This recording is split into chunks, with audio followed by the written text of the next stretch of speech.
I remember that evening like it's burned into the inside of my skull.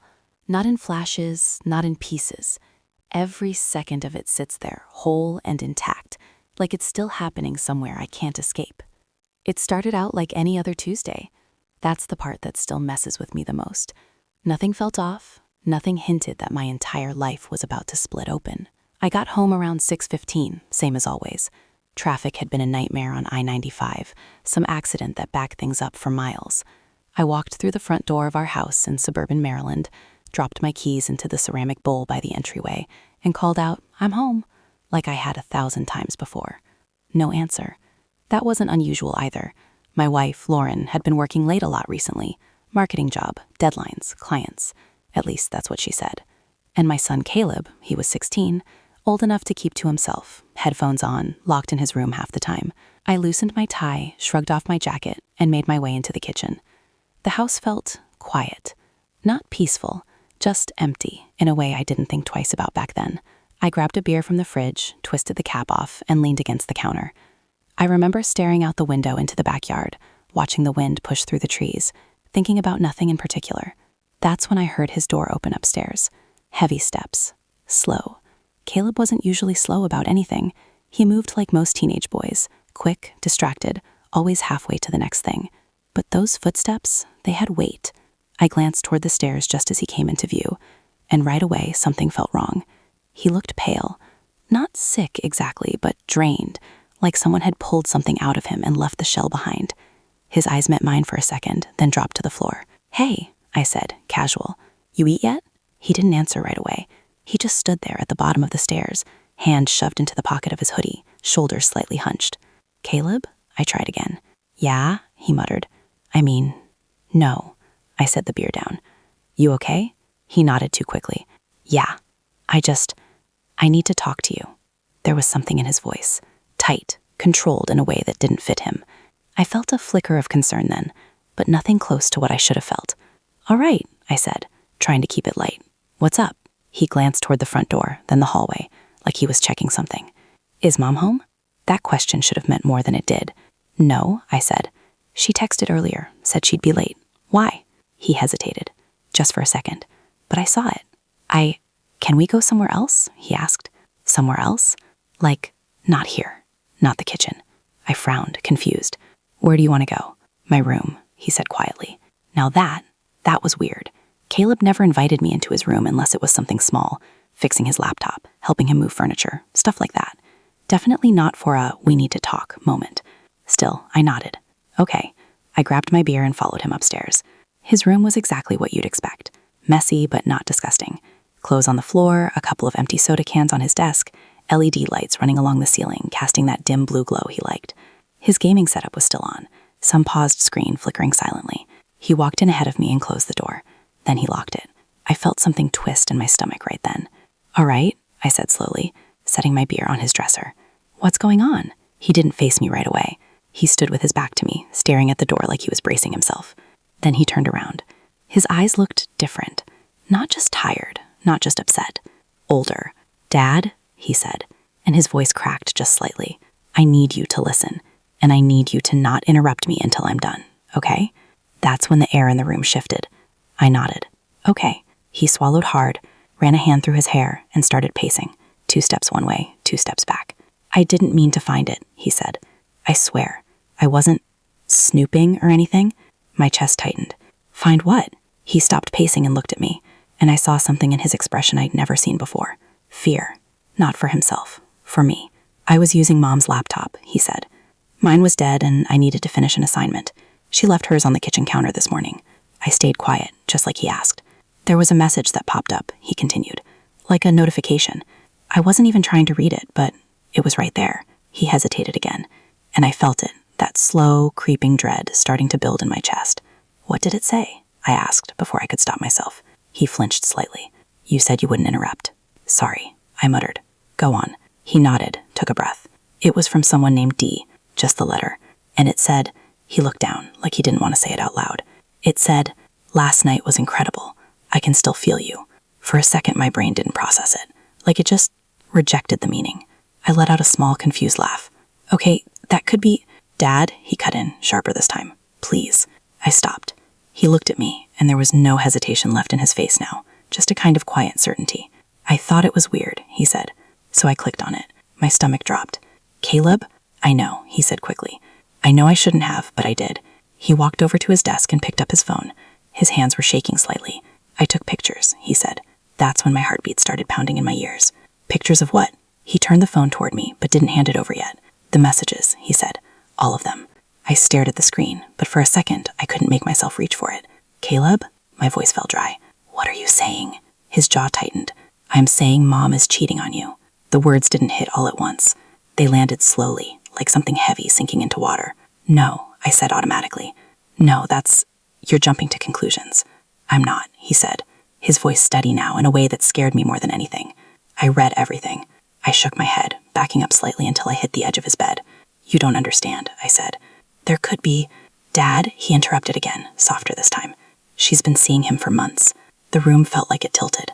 Months? I repeated. He nodded. I saw dates, pictures, stuff they sent each other. His voice cracked again, just for a second. It's not just talking. I felt something inside me start to unravel. Let me see, I said, holding out my hand.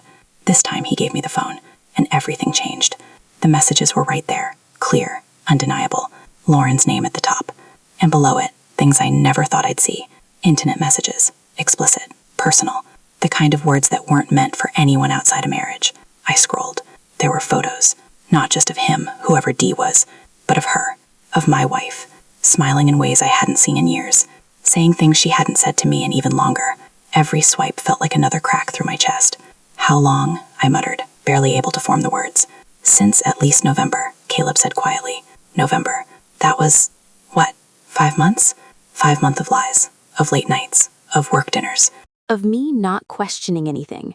I felt a sudden wave of nausea and had to sit down. This doesn't make sense, I said, more to myself than to him. Your mom wouldn't. But even as I said it, the evidence sat in my hands. Cold, solid, real. She would, Caleb said. Not angry, not bitter, just certain. I looked up at him, really looked at him, and that's when I realized something I hadn't noticed before. This hadn't just happened today. He'd been carrying this, alone. How long have you known? I asked. He hesitated. 3 days. 3 days. You didn't say anything? His eyes flickered with something. Hurt, maybe even guilt. I didn't know how, he admitted. I kept hoping I was wrong, or that, I don't know, maybe it would just stop. I closed my eyes for a second, trying to study myself. And you decided to tell me now? I asked. He nodded. Because I heard her on the phone this afternoon, he said. My eyes snapped open. What do you mean? He swallowed. She said she was going to see him tonight. The words hit harder than everything else combined. Tonight. While I was standing there, drinking a beer, waiting for her to come home. Something inside me went completely still. What time? I asked. Around 7, he said. She said she'd tell you she was working late again. I glanced at the clock on his desk. 6:42 p.m. I felt my pulse slow down in a way that didn't feel natural. Not calm, just cold. Caleb watched me carefully. Dad, he said, quieter now. What are you going to do? I didn't answer right away, because in that moment, sitting there in my son's dimly lit room, holding proof that my entire marriage was a lie, I realized I had no idea who my wife really was anymore. And worse, I didn't know who I was about to become. I don't think I've ever felt silence like that before. Not the kind where nothing's happening, but the kind where everything is happening all at once inside your head, and you can't separate one thought from another. It just stacks. Images, memories, doubts, layered on top of each other until you can't breathe right. I was still sitting on Caleb's bed, his phone in my hand, staring at a message I'd already read 3 times without actually processing it again. Miss you already. Tonight can't come fast enough. Timestamp, 4:12 p.m. That was barely 2 hours ago. I handed the phone back to him slowly, like it weighed something, like it meant something physical. Okay, I said, but my voice didn't sound like mine. Okay. Caleb didn't move. He was watching me like he was waiting for something. An explosion, maybe. Yelling. breaking something. That's what I would have expected from my own dad if he'd been in my position. But I didn't feel explosive. I felt hollow. You said she's meeting him at 7? I asked. Yeah, Caleb replied. That's what I heard. Did she say where? He shook his head. No, just that she'd be out for a while. I nodded slowly and stood up, running a hand over my face. My skin felt too tight, like it didn't belong to me. All right, I said. All right. I walked to the door and unlocked it. For a second, I just stood there with my hand on the knob, staring at the wood grain like it held some kind of answer. Dad? I turned back. Caleb looked smaller now. Not physically, just like the weight of what he'd done, what he'd told me, was finally catching up to him. You're not mad at me, right? He asked. That question hit deeper than anything else. Mad at you? I repeated. He swallowed. For going through her stuff. For telling you like this. I stared at him for a second, then shook my head. No, I said firmly. No, I'm not mad at you. His shoulders dropped just a little. You did the right thing, I added, even though the words felt strange coming out of my mouth. I'm glad you told me. That part was true. Even if it felt like my entire life had just been ripped open, I would have rather known than kept living blind. Caleb nodded, but he didn't look relieved, just conflicted. What are you going to do? He asked again. I let out a slow breath. I don't know yet, I admitted. And that was the truth. Because in that moment, I had two completely different instincts fighting inside me. One of them wanted to grab my keys, get in the car, and find her, right now. Catch her in the act. End it all in one clean, brutal moment. The other one wanted to sit down, pretend none of this was real, and wait for her to walk through the door like she always did. Smile. Ask how her day was. Act like everything was normal. Both options felt wrong. Stay here, I said to Caleb. Just stay in your room for now. He nodded. And don't say anything to her if she calls or texts, okay? Okay. I hesitated for a second, then added, and Caleb, thank you. He didn't respond right away, but I saw something shift in his expression. Something heavy, but honest. I stepped out into the hallway and closed his door behind me. The house felt different now. It wasn't just quiet anymore. It felt staged, artificial, like a set someone had built to look like a life. I walked downstairs slowly, each step deliberate. My mind was racing, but my body felt like it was moving through thick water. Back in the kitchen, my beer was still sitting where I left it, half full, condensation pooling underneath it. I stared at it for a second, then picked it up and dumped it in the sink. I didn't want anything dulling my head. Not tonight. I pulled my phone out of my pocket and opened my messages with Lauren. The last thing she'd sent me was at 3:08 p.m. Running late tonight. Don't wait up for dinner. Love you. Love you. I stared at those 2 words longer than I should have. Then I typed back. Got it. Be safe. I hit send. A second later, the read receipt popped up. Of course it did. She was glued to her phone when she was with him, apparently. The thought made something twist in my chest again. Sharper this time. I locked my phone and set it on the counter. Okay. Think. If she was meeting him at 7, she was probably already getting ready. Maybe already on her way. I had a window, but I didn't know where to go. Unless I went back to the messages in my head. Not the exact words, but the patterns, the tone. People who were that involved didn't just meet randomly. They had routines, places, hotels, bars, his place. Our house was out of the question. Caleb was here. That ruled that out. I exhaled slowly. There was one thing I could do. I went upstairs to our bedroom. Everything looked normal. Her side of the bed was slightly unmade. A couple of outfits tossed over the chair in the corner. Her perfume sat on the dresser next to her jewelry tray. I walked over and opened the top drawer. Her watch was gone. She always wore it when she went out. I moved to the closet. A few of her work outfits were missing, the ones she rotated through during the week. But one dress caught my eye. Black. Simple. The one she wore when we went out to dinner. On the rare occasions we still did that. It was gone. That didn't feel like work. That felt like something else. I stepped back, my jaw tightening.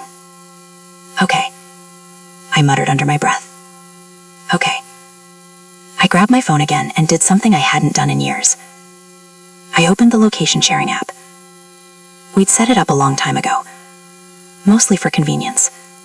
Find each other at the grocery store. Check if one of us was on the way home. I hadn't looked at it in I don't even know how long.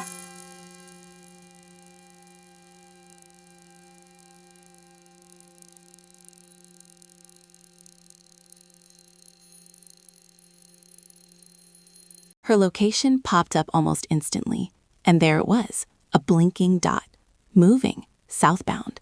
I zoomed in. My stomach dropped. She wasn't at some office, not anywhere near her job. She was heading toward downtown, toward a cluster of hotels and upscale bars I knew very well. I felt something cold settle into my chest. So this wasn't new. This was planned, rehearsed, routine. I grabbed my keys off the dresser and headed back downstairs. Halfway to the front door, I stopped. Caleb. I couldn't just leave him here without saying anything. I turned and went back upstairs, knocking lightly on his door before opening it. He looked up from his bed immediately, like he hadn't moved since I left. I'm going out, I said. His expression tightened. To find her? I nodded. He sat up. I'm coming with you. No, I said immediately. Dad. No, I repeated, firmer this time. You're not. His jaw clenched. Why not? I deserve to know what happens. I walked further into the room. You already know more than you should have to, I said. You don't need to see the rest of it.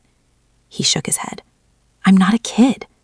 I know that, I said, softer now. But this isn't something you should be in the middle of. He looked away, frustrated. I'm staying here? He asked. Yes. With her coming back later like nothing happened? That hit a nerve. I don't know what's going to happen later, I admitted. But right now, I need you here. Okay? He didn't answer right away. Then, quietly. Okay. I nodded. I'll call you if anything changes. All right. I hesitated, then added, lock the doors. I will. I gave him one last look, then turned and left. The drive felt unreal. The sky was starting to dim, that early evening light turning everything a little softer, a little quieter. People were out, walking dogs, jogging, sitting on porches like it was any other normal night. I gripped the steering wheel tighter. My phone sat in the cup holder, the map still open. Her location had stopped moving. I zoomed in at a red light, and there it was, a hotel. Not just any hotel. One of those places people didn't ask questions at. Dim lighting, discreet entrances, valet parking that didn't look you in the eye too long. I felt my pulse start to pick up again. Of course, I muttered. Of course it was somewhere like that. I pulled into the parking lot across the street and cut the engine. For a second, I just sat there, staring at the building. This was it. Whatever illusion I'd been living in, it ended here. I could feel it. My hands were steady, but my chest felt like it was caving in on itself. I thought about Caleb, about the look in his eyes when he told me, about the fact that he'd been carrying this for 3 days while I went about my life like nothing was wrong. That thought hardened something inside me. I opened the car door and stepped out. The air was cooler than I expected. I crossed the street slowly, my eyes fixed on the hotel entrance. People came and went. Couples, business travelers. No one looked suspicious. No one looked like they were destroying a family. I walked through the front doors. The lobby smelled like expensive cologne and polished wood. Soft music played somewhere in the background. I stopped just inside, scanning the room. And then I saw her, Lauren, standing near the elevators. And she wasn't alone. She was laughing, really laughing, the kind of laugh I hadn't heard from her in years. Her hand was on his arm, and the man standing next to her. I felt my stomach drop in a way that was almost violent, because I recognized him, immediately. And in that moment, everything got so much worse than I ever imagined. It's a strange thing, the way your brain reacts when something impossible suddenly becomes real. You don't explode. You don't even always react right away. Sometimes you just freeze. That's exactly what happened to me. I stood there in the middle of that hotel lobby, a few feet inside the entrance, watching my wife laugh with another man like I wasn't even part of her world anymore. And the worst part? It wasn't just that she was cheating. It was who she was cheating with. Because standing next to her, smiling like he belonged there, like he had every right to touch her, to be close to her, was Mark. Mark Henderson. My friend. Or at least, the man I had been calling my friend for almost 8 years. We weren't just casual acquaintances. This wasn't some guy I saw once in a while at work or at a neighborhood barbecue. Mark had been in my house. He'd sat at my kitchen table. He'd had drinks with me on that very couch. He'd shaken my hand, looked me in the eye, asked me about my job, my life, my son. He'd been there at Caleb's 15th birthday party. I remember that now with a kind of clarity that makes my stomach turn.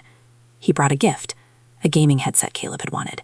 And now I'm standing here, watching that same man rest his hand casually on my wife's lower back like it had always belonged there, like I was the one who didn't. My first instinct wasn't anger. It was disbelief so strong it felt physical, like my body rejected what I was seeing. No, not him. Not Mark. Anyone else, maybe. A stranger. Some guy from her office. Some random name saved as D in her phone. But not him. And then it clicked. D. It wasn't just a letter. It was a lie. A cover. His last name. Henderson. She didn't even bother to hide it well. Or maybe she never thought she had to. Because I never looked. I never questioned. I trusted them. Both of them. I don't know how long I stood there before I started moving again. It could have been seconds.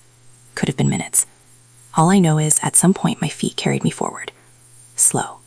Controlled. Every step felt deliberate, like I was walking into something I couldn't undo. They didn't notice me at first. They were too wrapped up in each other. Lauren leaned in slightly, saying something I couldn't hear, and Mark smiled in that easy, confident way he always had. That smile. I used to think it meant he was genuine, trustworthy. Now it just made me sick. I stopped about 10 feet away, close enough to see every detail. The way her fingers brushed against his wrist. The way his body angled towards hers, like she was the only thing that mattered in the room. I felt something shift inside me then. That hollow feeling? It started to crack. And underneath it, something darker pushed through. Lauren. I didn't raise my voice. I didn't need to.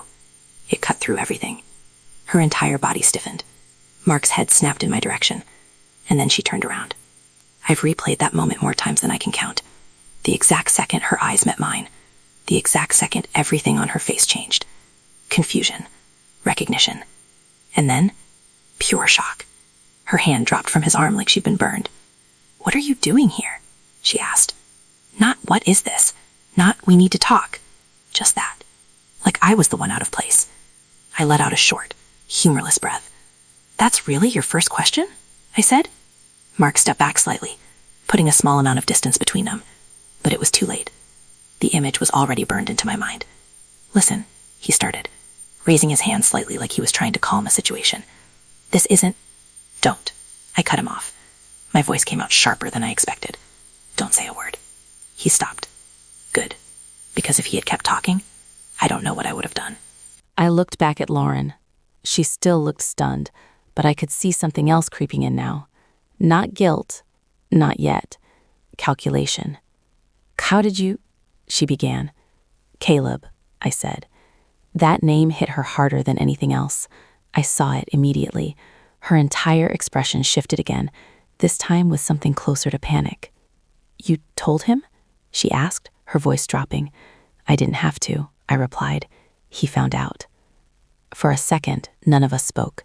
The elevator behind them dinged softly, doors opening and closing as other people came and went, completely unaware that 3 lives were unraveling right there in the middle of the lobby. "You shouldn't be here," she said finally, quieter now. I stared at her. "I shouldn't be here?" I repeated. She exhaled, running a hand through her hair like she was trying to steady herself. "This isn't the place to talk about this," she said. I almost laughed. "Where would you prefer?" I asked. "Upstairs?" That landed. Mark shifted uncomfortably beside her. Look, he said again, more carefully this time. We can all sit down somewhere and... I turned my head slowly and looked at him, really looked at him. And for the first time, I saw something I'd never seen in him before. Not confidence, not charm, fear. You don't get to suggest anything, I said quietly. He swallowed and nodded once, backing off. Good, because I wasn't sure how much more I could take from him without snapping. I turned back to Lauren. How long? I asked. She hesitated. Does it matter? She said. That answer did something to me. Yeah, I said, my voice tightening. It matters. She looked away for a second, then back at me. A few months, she said. Try again. Her jaw clenched. Since November. Hearing her say it out loud made it real in a way nothing else had. November. While we were decorating the house for the holidays, while we were sitting next to each other at Thanksgiving dinner, while we were buying Caleb Christmas gifts, she was already with him. I nodded slowly. And all those late nights? I asked. The work dinners? The client meetings? She didn't answer. She didn't have to. They were with him, I said. Yes, she admitted. Just like that. No hesitation now. No attempt to soften it. I let out a slow breath, trying to keep my hands from shaking. Do you love him? I asked. That question surprised even me, but I needed to hear it. She didn't respond right away. And that silence, it told me everything before she even spoke. I didn't mean for it to happen, she said finally. I shook my head. That's not what I asked. Her eyes met mine, and for a second, I saw something real there, something raw. Yes, she said quietly. That was it. That was the moment something inside me finally broke. Not loudly, not violently, just clean, like a rope snapping under too much tension. I nodded once. Okay, I said. The anger I expected still hadn't fully hit. It was something else now. Colder, sharper, more controlled. What about Caleb? I asked. Does he factor into this at all? Her face twisted slightly at that. Of course he does, she said quickly. Does he? I replied. Because he's the one who had to tell me. He's the one who's been sitting at home for 3 days knowing his mom is sneaking around behind his dad's back. That landed. I saw the guilt flicker across her face then, finally. I didn't want him to find out like this, she said. How did you want him to find out? I asked. She didn't answer. Because there wasn't a good answer. There's more, I added. That caught her off guard. What do you mean? She asked. I took a step closer. He heard you today, I said. On the phone. Talking about tonight. Her eyes widened slightly. He knows you're here, I continued. Right now, with him. Mark shifted again, clearly uncomfortable. Good. Let him feel it. Let him feel at least a fraction of what he'd helped create. Lauren looked shaken now. Not just surprised, not just offensive. Shaken. She started. But the words didn't come. I watched her struggle for a second. Then I said the one thing I hadn't said yet. The one thing that had been sitting in my chest since the moment I walked in. He trusted you. Her eyes snapped back to mine. And so did I. Silence fell between us again. Heavy. Final. And in that silence, I realized something I hadn't before. This wasn't just about catching her. It wasn't just about exposing the truth. It was about what came next. Because whatever this was, whatever we had left, it wasn't a marriage anymore. It was something broken beyond recognition. And standing there, looking at the two of them, I understood something with absolute clarity. There was no going back. Not after this. Not after him. Not after the look on her face when she said she loved someone else. I took a step back. Lauren noticed immediately. What are you doing? She asked, her voice tight. I held her gaze. I'm leaving, I said. Her expression shifted again, this time with something closer to alarm. We're not done talking, she said. No, I replied calmly. We are. I turned and started walking toward the door. Wait, she called after me. I didn't stop, because if I did, I wasn't sure I'd be able to walk away at all. And right then, walking away felt like the only thing I had left that I could control. I don't remember the drive home. Not in the way people usually remember things. There are no clear turns, no traffic lights, no radio playing in the background. Just fragments. Streetlights blurring past, the hum of the engine. My hands gripping the wheel tighter than they ever had before. It felt like I was moving through something thick and heavy, like the world had slowed down, but my thoughts hadn't. Lauren loves him. That sentence kept replaying in my head. Not, she made a mistake. Not, it just happened. She loves him. Every time it came back, it hit just as hard as the first time. By the time I pulled into the driveway, the house looked exactly the same as it had earlier. Lights on, quiet, still. But it didn't feel like home anymore. It felt like a place I used to belong to. I sat in the car for a minute, engine off, staring at the front door. part of me didn't want to go inside, because I knew once I did, everything would be real in a way I couldn't avoid. But Caleb was in there, and he'd been waiting. I opened the door and stepped out. The night air hit me, cooler now, sharper. It helped, a little, just enough to keep me moving. When I walked inside, I didn't call out this time. I just closed the door behind me and stood there for a second, listening. Footsteps upstairs. Then his door opened. "Dad?" His voice carried down the hallway, tight with anticipation. "I'm here," I said. He came down the stairs faster than before this time, almost rushing. When he reached the bottom, he stopped a few feet away from me, searching my face. "What happened?" he asked. I didn't answer right away. I walked past him into the kitchen, needing something solid to lean against, something normal. He followed close behind. "Dad," he pressed. "What happened?" I turned around and looked at him, really looked at him. This wasn't just my kid anymore, asking about something simple. He was standing in the middle of something messy and adult and painful, and I hated that he had to be here at all. "I found her," I said finally. His expression tightened instantly. "With him?" I nodded. There was a pause. Then, quieter, "Who is it?" I swallowed once. "You know Mark," I said. The name landed hard. Caleb blinked, like his brain needed a second to catch up. "Mark?" he repeated. "Like Mark Henderson?" "Yeah." His face changed in a way I wasn't prepared for. Not just shock, something sharper. "Are you serious?" he said, his voice rising. "He's been here. He's been in this house." "I know," I said. "What the hell?" he snapped, running a hand through his hair. That's messed up." "Yeah," I said quietly. "It is." He started pacing, just like he had earlier in his room. "I thought it was some random guy," he said. Not him." "Me too," I admitted. He stopped and looked at me again. "What did she say?" he asked. I leaned back against the counter, crossing my arms without really thinking about it. "She didn't deny it," I said. "Said it's been going on since November." He let out a sharp breath. "So all that time, she was just lying?" "Yes." The word came out flat. He shook his head, like he couldn't process it. Did she say why?" he asked. I hesitated. "She said she loves him." The silence that followed felt heavier than anything that had come before. Caleb's face went still. "What?" he said. "She said she loves him." I didn't soften it. There wasn't any point. He looked away immediately, jaw tightening. He didn't finish the sentence. He didn't need to. We both knew. For a few seconds, neither of us spoke. Then he asked, "So what happens now?" That question again. Except now it felt different. Before it was curiosity, fear of the unknown. Now it was something more grounded, like he already understood that whatever came next wasn't going to be simple. "I don't know," I said honestly. He frowned. "What do you mean you don't know?" "I mean exactly that," I replied. "I haven't figured it out yet." He stared at me for a second, like he was trying to read something deeper. Are you gonna stay with her?" he asked. That one hit. I looked down at the counter, tracing a small scratch in the surface with my thumb. "I don't see how," I said. That was the truth. Even if part of me, some small, stubborn part, wanted to pretend this could be fixed, I knew it couldn't. Not after seeing them together. Not after hearing her say she loved someone else. Caleb nodded slowly, like he expected that answer.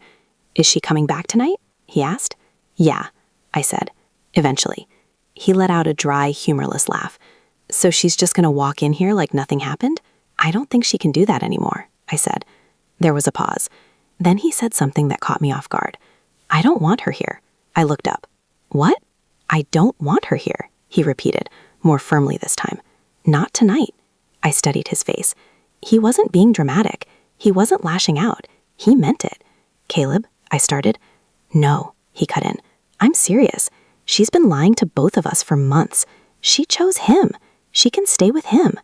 There was anger there now, real anger, and I couldn't blame him. "I get why you feel that way," I said carefully. "It's not just how I feel," he shot back. "It's what she did." I didn't argue with that, because he wasn't wrong. "She lives here," I said after a moment. "We can't just—" "Why not?" he interrupted. "She already left. She just didn't say it out loud." That one landed harder than anything else he'd said, because it was true in a way I didn't want to admit. She had left. Not physically, not officially, but emotionally, she'd been gone for months. I exhaled slowly. "Let's just take this one step at a time," I said. He didn't look satisfied, but he didn't push further. Fine, he muttered. The house fell quiet again. Different this time. Heavier, like we were both waiting for something we couldn't avoid. After a few minutes, Caleb spoke again. What did you say to her? He asked. Not much, I said. Asked how long, asked if she loved him, and then you just left? Yeah, he frowned. That's it? What else was I supposed to do? I asked. I don't know, he said. Yell? Something. I thought about that, about all the things I could have said, all the ways I could have reacted. I didn't want to do that there, I said. Not in front of him. Not like that. Caleb nodded slightly, like he understood. Are you going to talk to her when she gets back? He asked. Yes. That answer came quicker, because no matter how much I wanted to avoid it, that conversation was coming. There was no way around it. He hesitated, then asked, Do you want me here for that? I shook my head. No, I said. You don't need to be part of that. He looked like he was about to argue, then stopped. Okay, he said. Another silence. Then I said, You should probably go upstairs. He frowned. Why? Because when she gets back, it's going to get messy, I said, and you don't need to hear all of it. He didn't move. I can handle it, he said. I know you can, I replied. That's not the point. We held each other's gaze for a second. Then he sighed. Fine, he said, but I'm not just pretending everything's normal. I'm not asking you to, I said. He nodded once and turned, heading back towards the stairs. Halfway up, he stopped. Dad? Yeah? He looked back at me. I'm on your side, he said. That one hit deeper than anything else that night. I nodded slowly. I know, I said. He disappeared upstairs, his door closing a second later. And then I was alone. I stood there in the kitchen, the same place where this whole thing had started just a few hours earlier, and tried to prepare myself for what was coming next. Because she was going to walk through that door, and when she did, there would be no more pretending, no more lies, just the truth, raw, unfiltered, and I had no idea how far it was going to go. I checked the time, 8:27 p.m. Any minute now. I leaned back against the counter, arms crossed, eyes fixed on the front door, waiting, not for my wife, but for whatever version of her was about to walk in, because the woman I thought I knew, she didn't exist anymore, and the one who was coming home, I wasn't sure I recognized at all.